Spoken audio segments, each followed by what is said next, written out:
I should tell you first about the genesis of this theory, I suppose is the right way of putting it.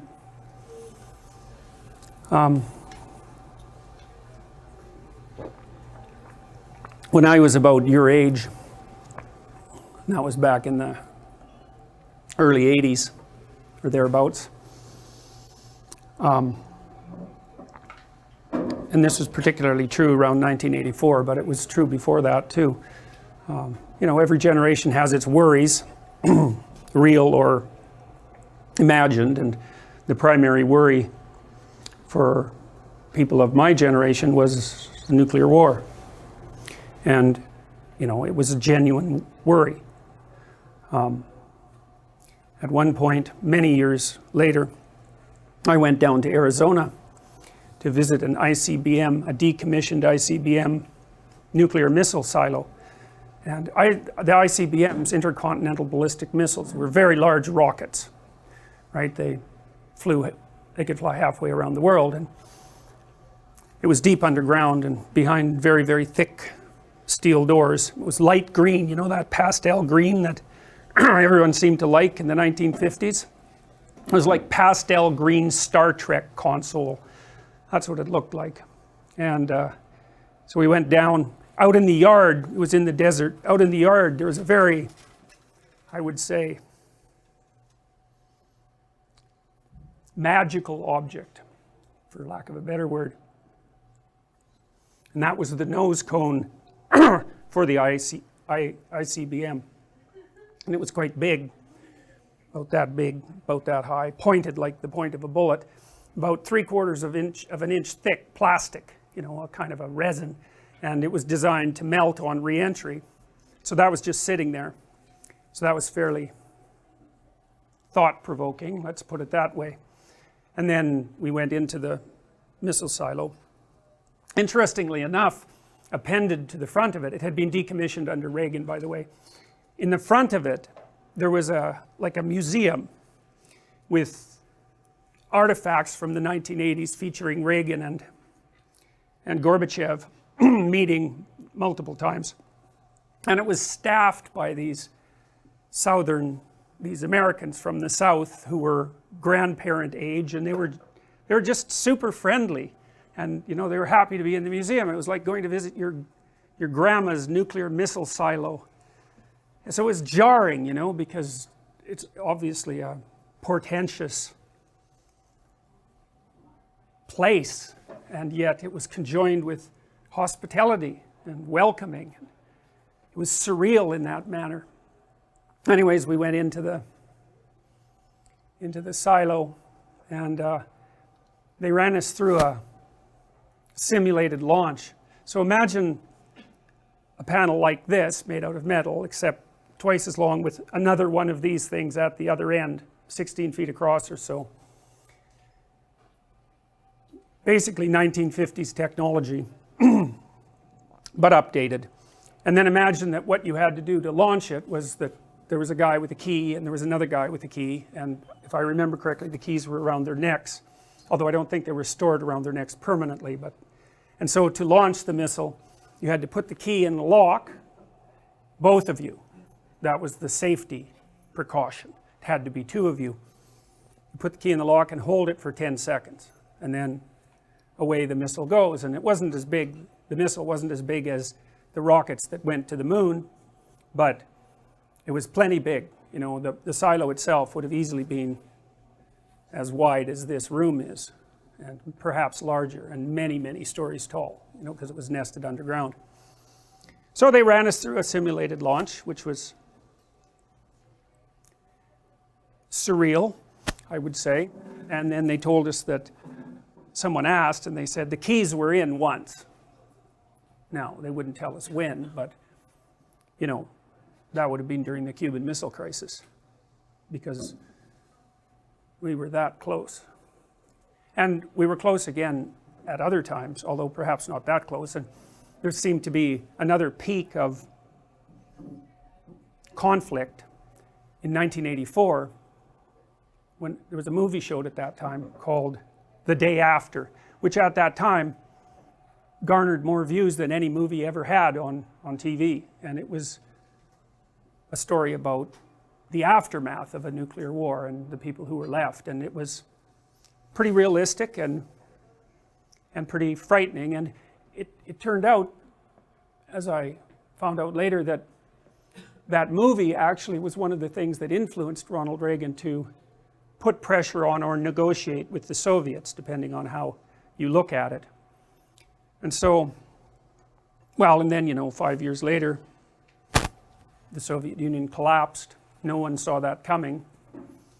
And it really didn't collapse in 1989 in some sense, you know, like a huge machine like that doesn't fall apart all at once. It falls apart over time, and then at some point it just becomes unsustainable and topples. And you know, it's like they lost faith in their doctrine, and for good reason. You know that the system in Russia, the Soviet Union, which was a collection of states, an empire, and the system that Mao established in China, and the system that still exists in Korea as a remnant of the Cold War, and systems in Southeast Asia and in Africa, were all predicated on Marxist presuppositions. Presuppositions that were utopian in nature and that posited a utopian future where property was held in common and everyone had enough and everyone was called upon to do what they could, right, from each according to his ability, to each according to his need, which is a lovely sentiment, and you can imagine how it would be attractive even intellectually, because of course other systems, all other systems, produce vast disparities in income. It's like a natural law. It's actually governed by, you can model it with a distribution called the Pareto distribution, and the Pareto distribution looks like this. It doesn't look like a normal distribution. A lot of you guys have been told about normal distributions and how many things follow a normal distribution, most things, but that's really a limited case. You can understand a Pareto distribution if you've all played Monopoly, I presume. At the beginning, everyone has the same amount of money. Will include property, the same amount of wealth. And then what happens as the game progresses, and really as a function of chance, I mean, I know you have to use your head a little bit in Monopoly, but the basic rule is just buy everything you can get your hands on and then trade meanly, something like that. So at the beginning everybody has the same amount, and then as you begin to play, if you had enough players, you would develop a normal distribution, because some people would win relatively consistently and some people would lose relatively consistently, and so the money starts to be distributed in a normal distribution. But the thing about money, and the thing about lots of things, is that zero is involved, and zero is a weird place, because if you're playing a trading game and you hit zero, then you're done.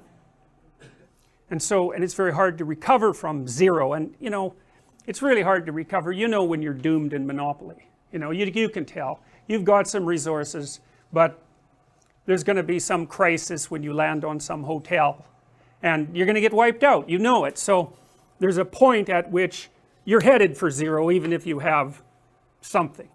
You know, and you might be rescued by luck, but you know when you're doomed. So what happens is that as you continue to play Monopoly, more and more people stack up as zero, and fewer people have more and more money. And when the game is over, everyone has nothing except one person, and they have all of it. Now the funny thing about that is that in some sense that's how trading games work. You know, you might wonder why there is inequality in a society, and it's easy to consider that it's because the society is corrupt, and perhaps, you know, societies are somewhat or horribly corrupt. That's the variation. There's no society that's without its criminal element and fixed element. Anyways, trading games tend to produce a Pareto distribution so that very many people have very little and a tiny minority have a tremendous amount. That's the 1% that you hear about, right? And you know, the thing about that 1% is that that's happened in every society that's ever been studied. It doesn't really matter what the governmental system is, and it certainly happened under the Soviets, that's for sure. And there was a lot of people who had enough zero so they just died. So you know, the utopian dream was completely unimplementable for a variety of very complex reasons. One is that it's very hard to fight against that distribution pattern when people are trading, because mere statistics will do that. And then there's other things that, and I should tell you as well that the Pareto distribution governs a lot of things. So like if you look at books, if I remember properly, last year there was something like 1 million English language books published, and I think 500 of them sold more than 100,000 copies, which is none, right? That's none. And of that 500 you can be sure that one of them was by Stephen King, and he took half the money, because there's like 5 authors in the English language who are on every airport paperback stand, occupying the top rung, and that's massive real estate, right, because it's replicated everywhere. And because they're so prominent, and because they're known names, when people are in a hurry and they just want something to read, they just grab that, and then more money goes to those people. And so, you know, success breeds success, and failure breeds failure, and it's not necessarily linear. And that's a really difficult thing to deal with, and it's hard on societies, because one of the things we do know is that, you know, as you stretch out the inequality, you make men, particularly on the lower end of the distribution, more and more likely to be aggressive. It's sort of like, you imagine every man has a threshold for violence, and status is important to men. Not that it's not important to women, but it's different. It's a different kind of status. Status is important to men because it's one of the things that makes them marketable as partners to women. So it actually turns out to be quite important to men. The men tend to compete with one another for status, hierarchy position. And in a really unequal society, if you're like a low rung guy, then, and you don't have any opportunity to rise because the society isn't structured so that there's mobility, then the more aggressive guys tend to turn to criminality. And you know, and so you could say there's a threshold for criminality, and the more inequality pressure you put on a particular area, geographic or political area, the more inequality pressure you put on it, the more men slip past that threshold and into criminality. And you know, there's been pretty good studies done of drug gang in Chicago. That was the best one. A sociologist actually went and hung out with a drug gang he got into it. I guess the drug gang leader was, you know, I wouldn't say necessarily narcissistic, but that might be a reasonable way of thinking about it. And he was kind of happy with the idea of maybe being the subject of a book. And so this guy was able to associate with them, got to know them quite well. And then the housing project in which the gang was housed was slated for demolition, and the gang broke up. And he got the books, because they kept books. And what he found was the average street drug dealer, first of all, was employed in another job as well, and was making far less than minimum wage. Now, but the guys, you know, further up the chain, of course, followed the Pareto distribution, and so there was a tiny minority of them who were raking in a tremendous amount of loot, and the guys at the bottom were just waiting around for the possibility that they could rise up the hierarchy. And you know, it's a pretty violent game, so the chances that someone's going to be taken out is pretty high, and then a little slot opens up for some opportunistic second rater, and perhaps he can move up the hierarchy.